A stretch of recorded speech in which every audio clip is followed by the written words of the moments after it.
sepa alguna situación de un sacerdote que es un presunto agresor en la Arquidiócesis de Bogotá, inmediatamente inicia la investigación preliminar canónica que tiene que hacerse.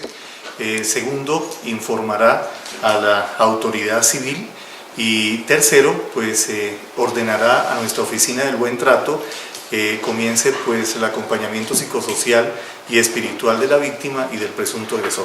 ¿Por qué la Iglesia Católica y la Arquidiócesis realiza esta ruta? ¿A razón de qué?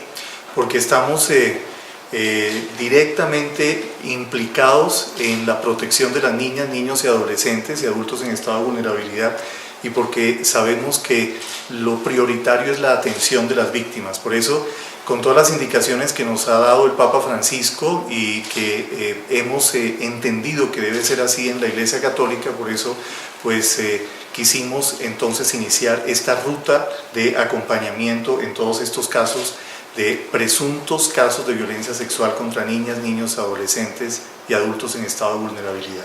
Sí, Monseñor, pero para que la gente lo entienda, son tres situaciones en concreto. ¿Cuáles son esas tres situaciones y el seguimiento?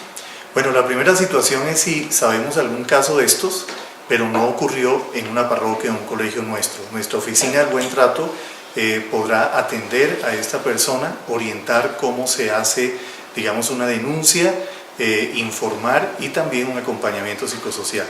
La segunda situación es si acontece en un colegio nuestro.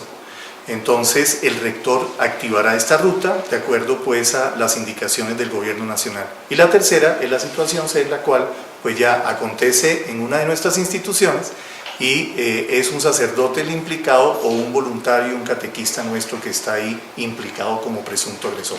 ¿Cuál es el, digamos, mea culpa que hace la Iglesia en relación con estos abusos que han existido y que existen, como lo ha dicho su santidad? Bueno, ciertamente tenemos que reconocer que en nuestros protocolos, en nuestros procedimientos, en muchos casos no fuimos claros, no hicimos, digamos, como las medidas adecuadas para atender a estas situaciones, y esto es lo que queremos responder con esta ruta.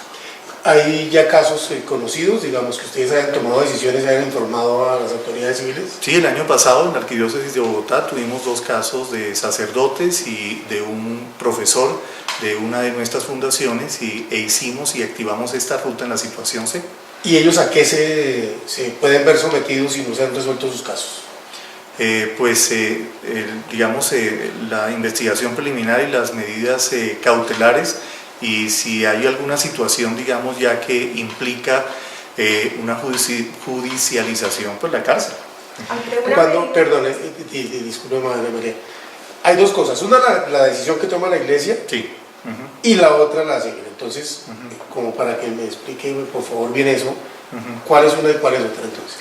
En la parte, digamos, de la Iglesia, nosotros hacemos una investigación preliminar, las medidas cautelares, es decir, se le retira al sacerdote sus licencias, se trata de cuidar, digamos, a las víctimas o las presuntas personas que estarían implicadas en este presunto agresor. Se manda esta documentación a Roma para que Roma, por medio de la Congregación de la Doctrina de la Fe, defina entonces qué va a pasar con ese sacerdote. Todo eso es desde el punto de vista solamente de la Iglesia. Y ya desde el punto de vista civil, como cualquier ciudadano colombiano que cometa una fechoría. ¿En qué consisten las medidas cautelares que se le aplicarían en el caso a los religiosos que sean señalados de presunta agresión sexual? Significa que esta persona se le retira, digamos, como la capacidad de seguir ejerciendo su ministerio sacerdotal por un tiempo mientras se hace toda la investigación preliminar y luego el proceso judicial canónico y se mira entonces cuál es, digamos, la responsabilidad que tiene esta persona ante los hechos. Le preguntaba en la explicación que usted daba ahora de que Colombia cómo está versus los demás países donde ha surgido escándalos de pederastia.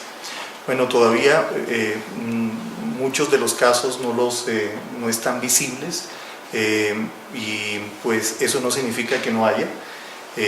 Y pues en comparación, digamos, con algunos países que ya hay más conciencia de esa digamos, de esa visibilización de estos casos en Colombia todavía falta un poco. La invitación a las víctimas que ha habido en el país, ¿cuál es? Pues que confíen en la iglesia, que queremos hacer todo lo posible para que nuestra iglesia sea un hogar seguro y para atender sus casos con todos los debidos procesos. Es decir, que denuncien. Exactamente. Monseñor, ¿qué va a pasar con los casos ocurridos en años anteriores? También, cualquier persona que tenga algunos casos que acontecieron en años anteriores, para la iglesia estos casos no prescriben.